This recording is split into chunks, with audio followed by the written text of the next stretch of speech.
Halo teman-teman semua, kembali bertemu dengan saya Hendy. Kali ini saya akan melanjutkan seri pengajaran khususnya tentang perumpamaan. Kemarin saya sudah mengajarkan tentang perumpamaan orang Samaria yang baik hati. Hari ini kita akan belajar kembali satu perumpamaan lagi dari Tuhan Yesus yang saya ambil dari Lukas 12 ayat 16 sampai 21 tentang perumpamaan orang kaya yang bodoh. Ini merupakan kelanjutan dari pengajaran perumpamaan orang Samaria yang baik hati. Yang biasanya kalau perumpamaan orang Samaria yang baik hati dipelajari atau dikhotbahkan setiap minggu ke-25 setelah Pentakosta. Nah, perumpamaan orang kaya yang bodoh ini minggu depannya, yaitu minggu yang ke-26 setelah minggu Pentakosta. Baik, teman-teman semua, saya akan membacakan teksnya terlebih dahulu, kemudian saya akan menjelaskan apa Christ Center-nya atau penafsiran secara tipologi yang diwariskan atau yang diajarkan oleh gereja melalui bapak-bapak gereja kepada kita. Sehingga melalui Christ Center dan tipologi ini kita akan mencoba untuk memahami secara personal ya, dari pengetahuan akan turun ke dalam hati kita secara personal, sehingga ini menjadi satu bahan perenungan bagi kita dan untuk kita kerjakan sebagai obedience atau ketaatannya.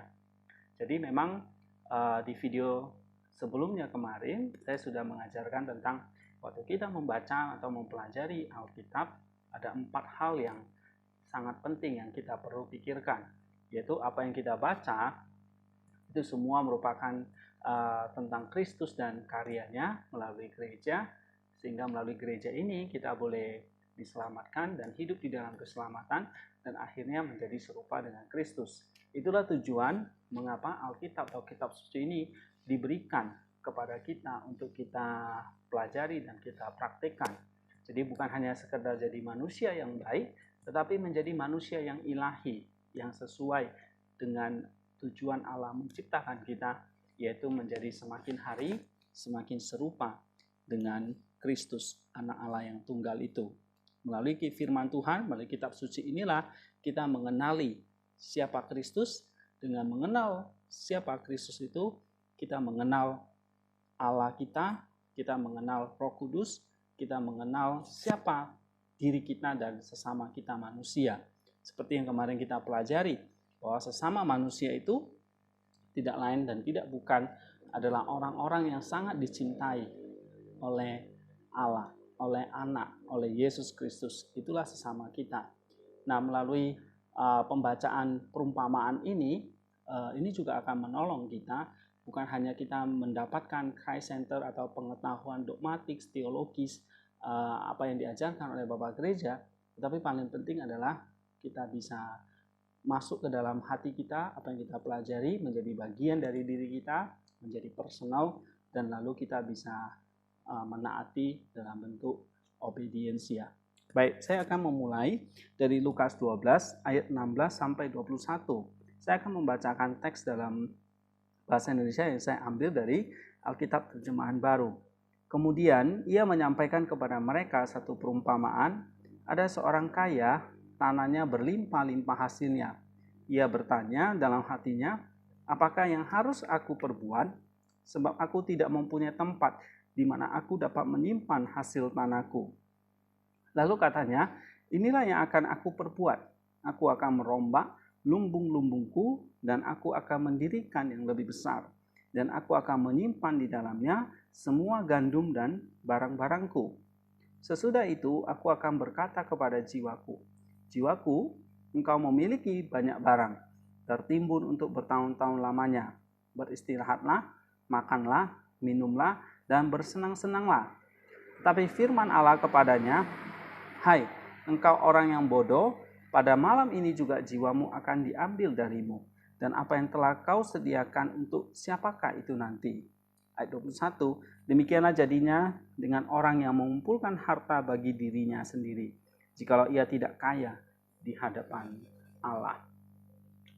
Nah, saudara-saudara semua, kita membaca perumpamaan ini sebetulnya singkat ya.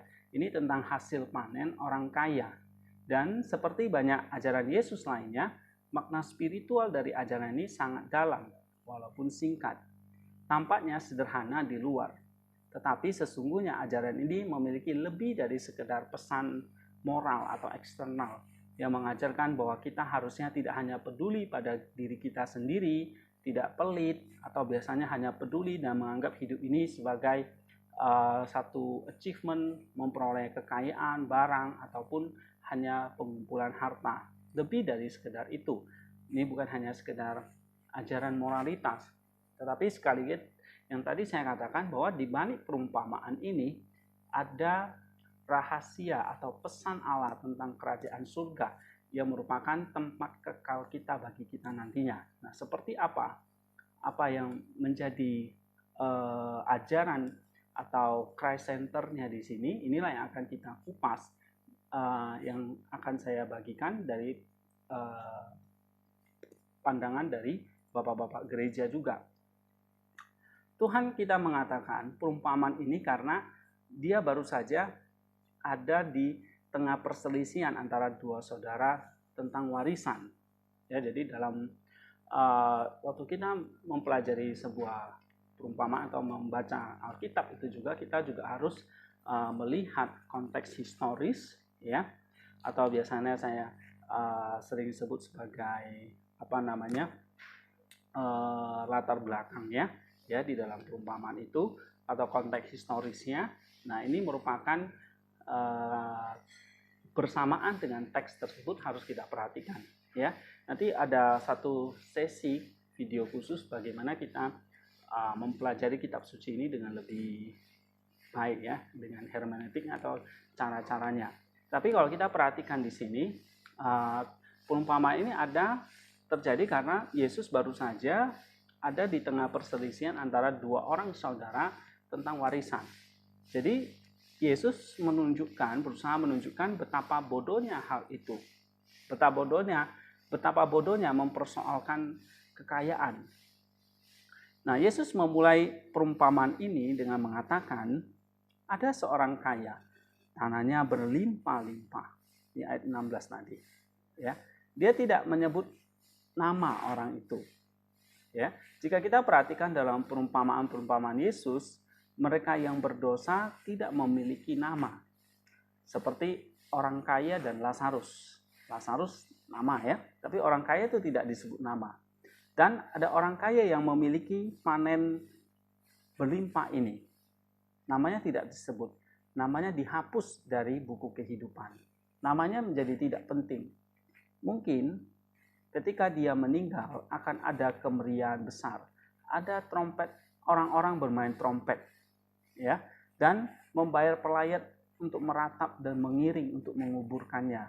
Dan mungkin banyak orang dari kota-kota akan berbondong-bondong datang. Ini adalah orang yang luar biasa dan sebagainya. Banyak pujian. Namun kita tidak tahu. Tuhan tidak tahu namanya. Para malaikat tidak tahu namanya. Orang-orang kudus tidak tahu siapa dia. Nah, saudara-saudara, ini bukan bagaimana kita ingin disebut di dalam kerajaan Allah. Tetapi kita ingin disebut namanya oleh mereka. Jadi, orang kaya tanpa nama ini memiliki banyak hasil tanah. Dan ini adalah tahun yang berlimpah. Namun, dia membuat satu kesalahan yang fatal. Dia tidak bersyukur kepada Allah. Dia berpikir bagaimana saya menyimpan panennya ini. Lalu di ayat 17 dikatakan, apa yang harus aku perbuat? Ya. Nah, ini adalah pertanyaan yang kita semua tanyakan sepanjang waktu. Apa yang harus aku perbuat? Ya. Orang miskin mungkin akan bertanya, apa yang harus aku lakukan? Aku miskin. Aku tidak punya uang. Aku tidak punya makanan di rumah. Musim dingin akan datang. Dan anak-anakku tidak punya sepatu. Apa yang harus aku perbuat? Dan orang kaya ini pun sama. Tapi dia tidak kaya di hadapan Tuhan. Walaupun dia memiliki semua kekayaannya. Dia berkata, apa yang harus aku lakukan? Nah, orang yang tidak memiliki apapun dan orang yang memiliki segalanya dalam pengertian duniawi, mereka berdua mengajukan pertanyaan yang sama. Jadi, apa gunanya kekayaan? Ya, apa gunanya kelimpahan? Toh, kembali kita harus bertanya, dengan kekayaan ini, apa yang harus aku lakukan? Sama, semua orang bertanya seperti itu, tidak terkecuali orang kaya ini. Apa yang harus aku lakukan? Intinya, apa gunanya kekayaan itu? Apa gunanya kelimpahan? Kecuali satu hal, kita mengerti dari siapa kelimpahan itu datangnya dan apa arti penting atau gunanya kelimpahan itu. Dan bagaimana kita bisa menggunakannya untuk kerajaan Allah atau kerajaan surga. Nah, itu yang paling penting, ya. Kekayaan, tetap kita akan bertanya, apa yang harus kita lakukan? Tapi paling penting adalah, apa gunanya itu buat kehidupan saya? Apa gunanya itu buat kerajaan Allah? Ia berkata, orang kaya itu berkata, aku tidak mempunyai tempat lagi di mana aku dapat menyimpan hasil tanahku. Jadi, aku akan merombak lumbung-lumbungku lagi, dan aku akan mendirikan yang lebih besar, dan aku akan menyimpan di dalamnya segala gandum dan barang-barangku. Itu di ayat 17 dan 18. Dan kemudian ia membuat kesalahan yang lebih besar, dan itu adalah kesalahan yang sering kita perbuat juga. Sehingga kita harus di sini betul-betul mencatatnya. Dia berkata kepada jiwanya, jiwaku, ada padamu hanya barang, tertimbun untuk bertahun-tahun lamanya, beristirahatlah, makanlah, minumlah, dan bersenang-senanglah. Ayat yang ke-19. Nah, di sini menarik ya, bahwa orang kaya itu berbicara kepada jiwanya sendiri. Apa sebetulnya yang dibutuhkan jiwa dari makanan itu? Apa yang dibutuhkan jiwa dari pakaian? Apa yang dibutuhkan jiwa dari materi? Apa yang dibutuhkan jiwa dari lumbung besar? Saudara, jiwa itu tidak berwujud. Tapi jiwa bisa berkomunikasi dengan Allah. Ia tidak peduli makanan sehari-hari, makanan jasmani. Dia berbicara kepada jiwanya dan kesalahan itu untuk tubuhnya. Ini memang adalah satu kesalahan besar. Dan inilah yang terjadi dalam hidup kita juga. Orang-orang mendefinisikan hidup dalam hal kesenangan yang mereka miliki, atau dalam hal kenyamanan yang mereka miliki, atau keamanan yang mereka miliki. Ya, jadi kenyamanan, keamanan, kesenangan, itu yang mereka kejar, itu yang mereka miliki. Nah, namun hidup itu hanya sebatas akhirnya bagaimana memuaskan dan merawat tubuh, tapi kita mengabaikan jiwa. Atau lebih dari merawat tubuh, terkadang memberi kesenangan pada tubuh yang fana dan kotor, sehingga hidup hanya untuk memuaskan kesenangan atau keinginan tubuh.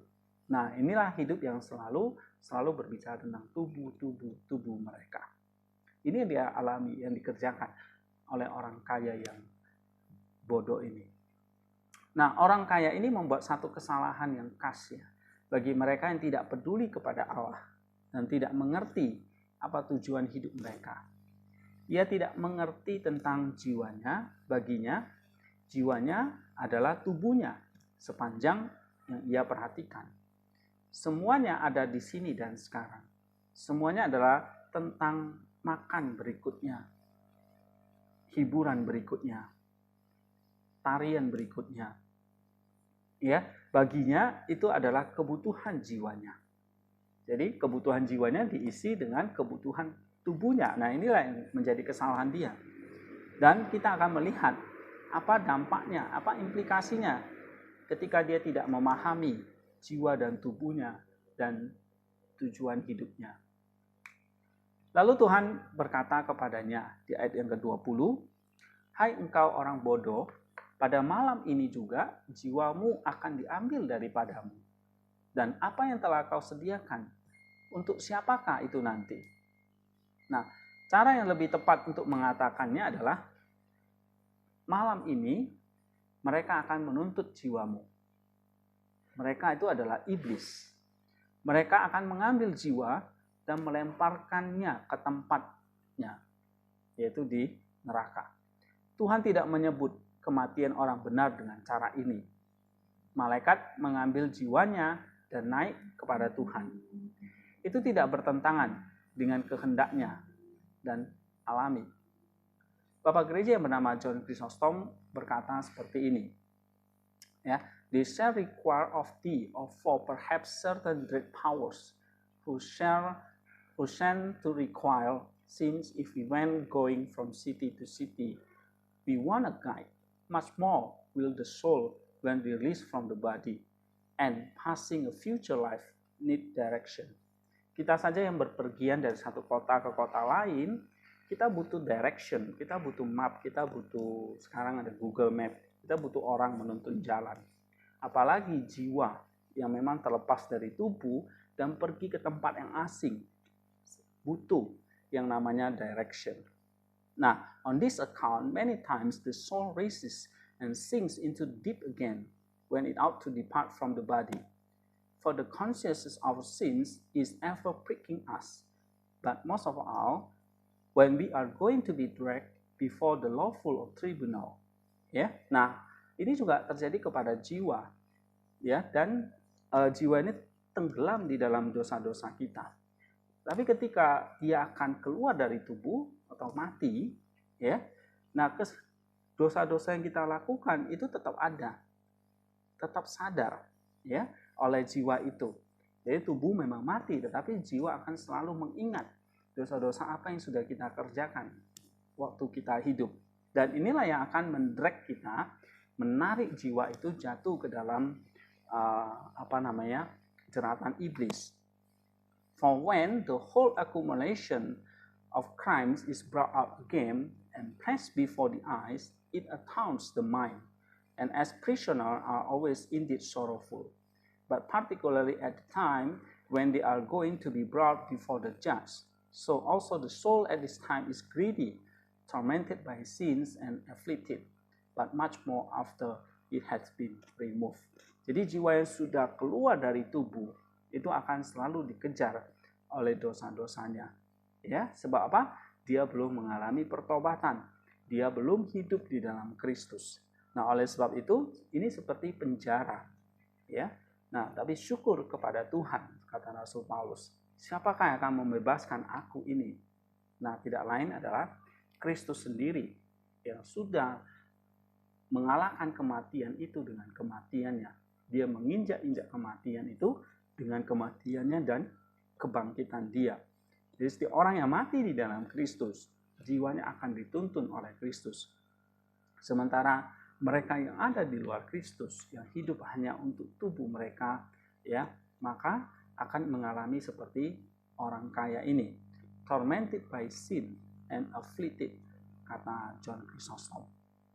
Nah, dalam hal ini orang kaya jiwanya diperlukan, jiwanya dihancurkan, karena semua yang ia miliki dalam hidup ini adalah duniawi, palsu, dan berlalu dengan cepat. Dan ketika ia meninggal, akhirnya ia tidak punya apa-apa. Tidak ada perbuatan baik, tidak ada. Dan jiwanya melekat pada tubuhnya. Jiwanya menjadi daging.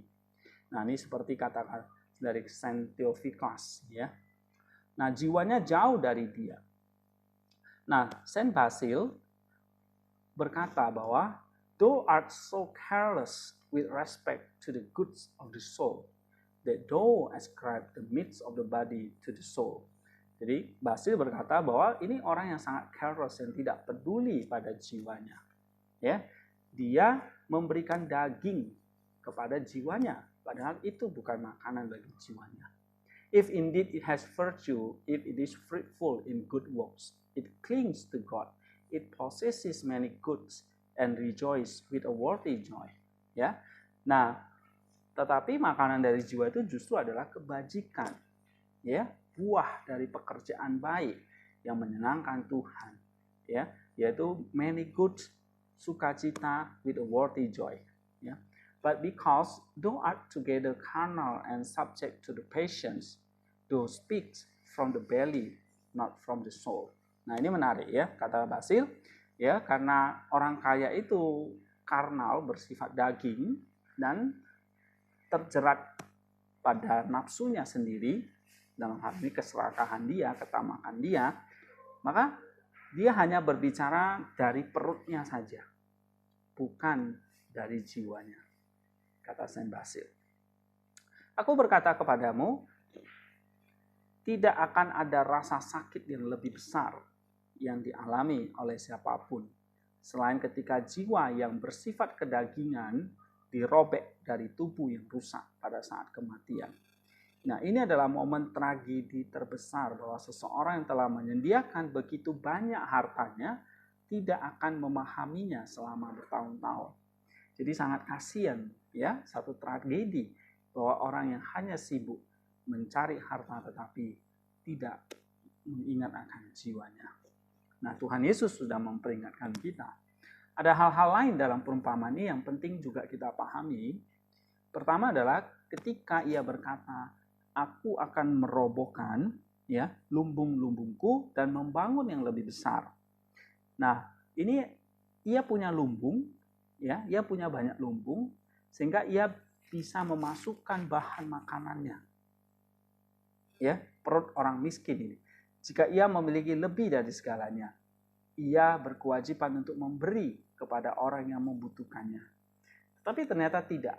Dia justru sibuk menyimpan untuk perutnya sendiri. Membangun, menghancurkan lumbungnya dan bangun lebih besar lagi. Nah, jadi dia sebetulnya punya segala kelimpahan, tetapi hanya untuk dirinya sendiri. Nah, ini adalah semacam perut orang miskin. Adalah lumbung-lumbung yang berlimpah dan tak terbatas. Dan keajaiban lumbung-lumbung ini adalah ketika makanan dimasukkan ke dalamnya. Makanan itu tidak binasa. Makanan ini bertahan selamanya.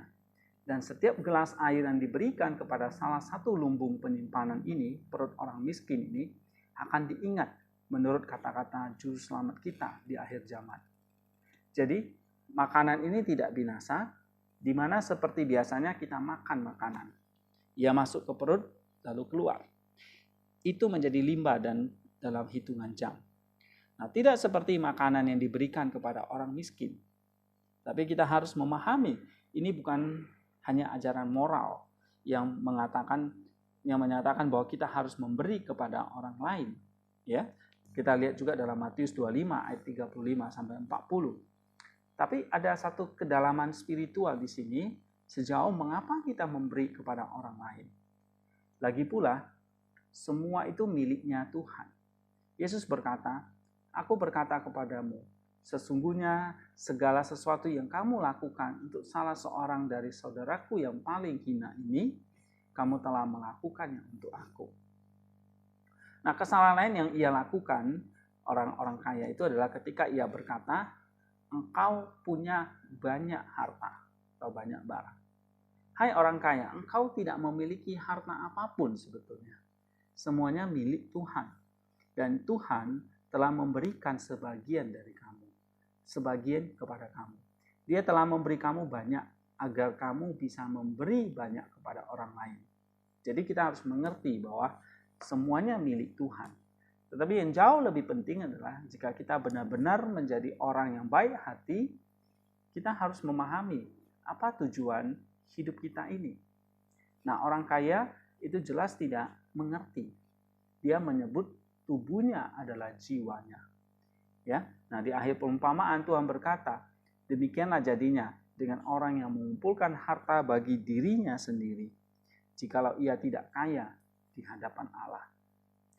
Tujuan hidup kita adalah menjadi kaya di hadapan Allah. Allah berharap kita memiliki segala yang berlimpah. Semua barang milik Allah akan diberikan. Tetapi itu bukan emas, perak, makanan, kesenangan, kegembiraan, hobi, ya. Saint Theophilak ya mengatakan bahwa ketika orang kaya mengatakan beristirahatlah, makan, minum, dan bergembiralah, kata-kata itu sebetulnya ada eufemisme. Ketika orang-orang terlalu banyak minum dan makan, kegembiraan adalah sesuatu yang tidak ingin Anda lihat. Itu adalah hal najis dan tidak bermoral seperti percabulan, pembunuhan, dan perselingkuhan dan sebagainya, kata Saint Theophilak. Tujuan hidup kita itu adalah mengenal Allah. Allah yang memberi kita banyak hal sehingga kita bisa mengenal Dia. Allah terkadang memberi kita kelimpahan sehingga kita bisa mengenal Dia. Semuanya dari Dia. Karena itu kita sebetulnya hanyalah penata layanannya. Kita adalah hambanya. Apa yang kita miliki hanya kita kelola. Sebab itu semua adalah miliknya Allah. Kita harusnya memiliki sikap atau pandangan seperti itu. Ya. Dan kemudian kita harus mengerti apa sebenarnya harta itu. Allah telah memberi kita banyak hal yang bersifat materi. Dan kita dapat menikmatinya. Kita tentu saja dapat menikmati rasa makanan enak, lezat, ya, dan itu adalah hal yang sepenuhnya wajar. Dan semua hal lain yang telah diberikan Allah. Tapi kita harus mengerti di mana harta kita berada. Harta kita adalah menjadi kaya di hadapan Allah. Harta kita tuh bukan hanya menjadi kaya di dalam buku tabungan, tetapi menjadi kaya di hadapan Allah. Memiliki iman yang penuh kepadanya. Dan itulah kekayaan. Dan kemudian Dia akan memberikan berkatnya kepada kita. Kita bahkan tak bisa membayangkan berkat itu apa sebenarnya. Bahasa tidak dapat mengomunikasikan apa yang Tuhan ingin berikan kepada kita. Dia akan memberikannya kepada orang yang terbuka kepadanya, yang kaya di hadapannya. Bahkan jika seseorang tidak dapat melakukan perintah Allah atau tidak dapat mengubah hidupnya dengan cara apapun. Di dalam hatinya, jika ia adalah seorang yang percaya, dia berkata, aku ingin berubah. Aku ingin mengarahkan hidupku sesuai dengan apa yang benar, sempurna, dan suci. Sehingga tidak peduli apapun keadaannya, ia kaya di hadapan Allah. Inilah tujuan hidup kita. Mengenal Allah, menjadi sama seperti Kristus dalam hal mulaf, menjadi kudus dan suci, dan akhirnya kita dipandang kaya di hadapan Allah. Nah, orang kaya ini, dalam perumpamaan ini, orang yang berdosa, yang tidak mengerti, yang tidak bernama dan tidak mengerti akan hal tersebut. Dia tidak memahami apa yang telah diberikan Allah kepadanya dan apa tujuan hidupnya. Jadi di sini kita memiliki satu contoh yang buruk dan kita harus belajar dari contoh yang buruk ini sehingga kita menjadi contoh yang baik. Kita seharusnya tidak hidup menurut daging. Jangan menganggap jiwa kita adalah daging kita seperti orang kaya ini. Tetapi penuhilah kebutuhan jiwa akan harta yang tidak ada habisnya. Penuhilah perut orang miskin dengan belas kasihan dan harta yang kekal, di mana ngengat dan karat tidak dapat merusaknya. Jadi kita harus menjadi kaya di hadapan Allah dengan cara mengumpulkan harta yang tidak ngengat, yang karat tidak merusaknya, yang tidak bisa dirampok dan dicuri. Dalam Matius pasal 6 ayat 20. Ya, Saint Bede mengatakan, for such a one full and will be taken off in the night. He then who wishes to be rich toward God will not lay up treasure for himself, but distribute his possession to the poor. Jadi satu-satunya cara kaya di hadapan Allah itu adalah mengatakan distribute his possession to the poor. Menyalurkan itu kepada orang miskin. Dan itulah yang membuat dia kaya di hadapan Allah. Ini satu hal yang sangat paradoks ya. Jadi kekayaan itu sebetulnya menolong kita untuk mengumpulkan harta di surga. Jadi orang kaya bukan sesuatu yang berdosa atau kita pasti masuk neraka. Tetapi dengan harta itu yang Tuhan percayakan kepada kita besar sedikit apalagi sangat banyak ya. Itulah menjadi satu kesempatan bagi kita untuk saving, untuk tabung ya. Supaya kita kaya di hadapan Allah. Nah, tabungan itulah yang membuat kita itu kaya di hadapan Allah. Bagaimana itu? Apa yang harus kita lakukan dengan kekayaan kita? Ya, kata Bede, distribute his possession to the poor. Nah, jadi melakukan kasih, membagikan kekayaan itu untuk orang-orang yang membutuhkan, untuk perut yang miskin. Nah, itulah yang membuat harta kita itu menjadi saving kita, menjadi kaya di hadapan Allah. Harta materi yang Allah berikan bukanlah disimpan di lumbung keserakahan daging kita, tetapi dipakai bagi orang miskin sebagai simpanan lumbung atau harta jiwa kita di surga kelak. Yesus berkata, Janganlah kamu mengumpulkan harta di bumi ini. Di bumi ngengat dan karat merusaknya, dan pencuri membongkar serta mencurinya. Tetapi kumpullah bagimu harta di surga. Di surga ngengat dan karat tidak dapat merusakkannya, dan pencuri tidak membongkar serta mencurinya. Matius 6 ayat 19 dan 20. Nah, harta yang di surga itu, kata Tuhan, iman, kasih, pengharapan, pengharapan akan berlalu. Tapi kasih nilainya tidak berkesudahan. Nah, itulah nilai atau harta yang tidak ngengat, yang akan berlaku selama-lamanya. Jadi dengan harta kekayaan kita bisa distribute, berbuat kasih, dan kita mengumpulkan harta yang di surga. Seperti kata Ambrosius, ya, salah seorang bapak dari gereja barat dari Milan, dia berkata, "For in vain he amazes well who knows not how to eat." Jadi akan sia-sia kalau kita punya harta kekayaan tetapi kita tidak tahu bagaimana menggunakannya. Neither are these things ours which we cannot take away with us. Ya, dan harta kekayaan itu tidak bisa kita bawa sampai kita mati. Virtue alone is the companion of the dead. Nah, yang kita bawa waktu kita mati itu adalah virtue, kasih tadi, kebajikan tadi. Mercy alone follow us. Hanya belas kasihan yang menyertai kita, jiwa kita waktu kita mati. Which gain for the dead and everlasting habitation. Dan inilah yang akhirnya bernilai kekal, ya, di habitat kita yang kekal nanti, yaitu dalam kerajaan surga. Nah, inilah cara kita menjadi kaya di hadapan Allah. Bagaimana kita menjadi kaya di hadapan Allah? Mari kita belajar dari orang kaya yang bodoh ini. Kita bisa mengelola harta kekayaan kita untuk keluarga kita, untuk orang-orang yang membutuhkan, untuk kerajaan surga, untuk gereja. Kita bisa memakai itu untuk kemuliaan Tuhan. Dan kita juga melihat sekeliling kita orang-orang yang membutuhkan donasi kita, bantuan kita, apapun itu, perhatian kita, tenaga kita, energi kita, lumbung kita, mungkin daya upaya kita. Nah, itu semua adalah satu kesempatan yang Tuhan kasih kepada kita untuk mengumpulkan harta di surga. Nah, saudara-saudara, apapun yang Tuhan sudah berikan kepada kita, berkat materi, kepintaran, kreativitas kita, kemudian energi kita, ya, mulut kita, perbuatan kita, apapun setiap orang sudah Tuhan berikan. Dan mari kita jadi satu alat, kesempatan bagi kita selama hidup ini untuk membagikan itu kepada orang-orang yang membutuhkan. Dan itulah kata BD, kata Ambrosius, kata Chrysostom, kata Basil, kita tuh sedang mengumpulkan harta di surga sehingga kita menjadi orang-orang yang kaya di hadapan Allah.